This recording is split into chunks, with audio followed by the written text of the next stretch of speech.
Tədbirlərdə çıxış etmək mənə çox çətindir. Amma bir-iki kəlmə ürəyimdən gələn sözləri demək istəyirəm. Tibbdə ümumiyyətcə belə bir şey var. Komada olan insanlar ən çox eşitməsini itirirlər. Mən təsəvvür edirəm ki, 128 gündə siz valideyn olaraq Taceddin'in kulağına neler demişsiniz?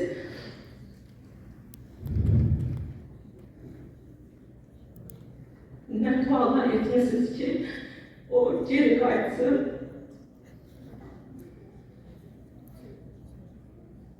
Ama görülen olur ki Taceddin'in şahit olmanı isteği, vatan sevgisi, ana sevgisini üstlendi.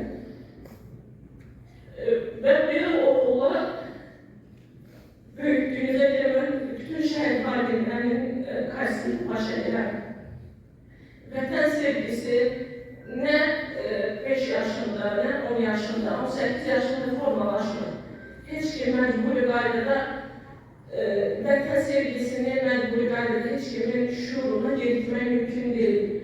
O terbiyeden ileri gelir, vatanperverlikten ileri gelir ve sizin valideynin rolu bunda çok büyüktür. Ona göre sizlerin her birinin karşısında baş eğdik, ellerinizle öpürük.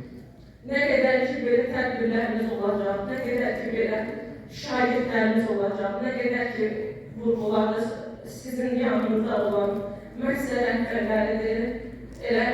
Sumqayıt şəhər rəhbərliyi Cənab Zakir Fəracov, eyni zamanda Sumqayıt şəhər Bələdiyyəsinin sədri adına da mən sizi salamlayıram, Adil mənim adına salamlayıram. Biz hər zaman istər Sumqayıt şəhər rəhbərliyi, istər bələdiyyə, eyni zamanda onun təhsil ocaqları olsun, mədəniyyət olsun, məktəblər olsun, hər bir qurum sizlərin yanındadır. Və nə qədər ki, belə tədbirlər olacaq, belə şahidlərimiz olacaq, duyarlı şəkildə o şeiri dinləyən, onun içdən hiss edən, ananın o duygusunu hiss edən şahidlərimiz olacaq.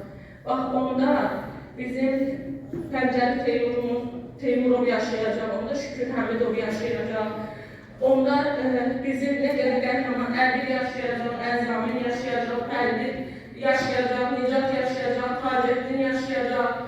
Ne kadar adını demediğim şehitlerimiz hamısı yaşayacak, Sabirimiz yaşayacak, Ferhanımız yaşayacak, Nurlanımız yaşayacak, Mahirimiz yaşayacak, İzzetimiz yaşayacak, Səburi yaşayacak, Şöhrət yaşayacak. Her bir adını çekilmediğim, her bir şehit bak bu tedbirlerde deyilən şehirlerde yaşayacak, yazılan kitablarda yaşayacak, her birinde adlarını çekilen filmlerde yaşayacak. O böyle bir tedbirlerimiz çok olsun. Ve biz de özümüzün mənəvi borcumuzu en azından gel burada iştirak ederek kimi biraz söz deyəndə biraz elə bir ki rahat insan özünü hiss edir ki en azından bir rahat ürəyimizi boşaldır sizin karşınızda. Hamınızın karşısında baş əyirəm, hamınızın əllərindən öpürəm. Allah Taceddinimizə rəhmət eləsin, Allah bütün şəhidlərimizə rəhmət eləsin.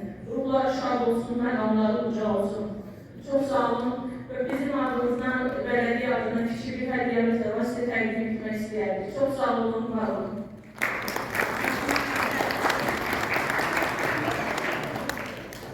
Acım ana, yaxınlaş zəhmət olmasa.